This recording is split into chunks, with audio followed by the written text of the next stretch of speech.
Ro'zador ro'za tutaroq farishtani sifatiga kirib, yemoq, ichmoqdan, shahvatdan o'zini tiyib yurar ekan, o'sha farishta sifatida turgan inson farishtadan afzal bo'ladi.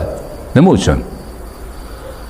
Farishtalarga Alloh taolo yeyish istagini bermagan. Yeyishga hojatmand qilmagan farishtalarni. İçish istagi yo'q ularda, ichishga hojat yo'q ularni. Shahvatga istak yo'q ularda, shahvatga hojat yo'q ularni. O'zi tabiati shundoq. Uni qilaman desa ham qilisha olmaydi ular.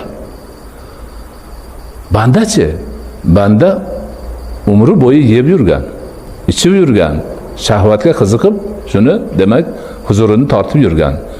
Mana shundan o'z ixtiyori bilan o'zini o'zi man qilyapti. Bu demak farishtadan ustunlik. Farishta yemay, ichmay, shahvatga berilmay yursa tabiatida borligi uchun qilyapti uni. Inson esa tabiatida bor narsani yengib, buyuk qahramonlik va jasorat ko'rsatib, farishtani nima? Amalini qilyapti. Shuning uchun bunday holatdagi insonlar farishtadan afzal bo'ladi desak, zarracha mubolag'a qilmagan bo'lamiz.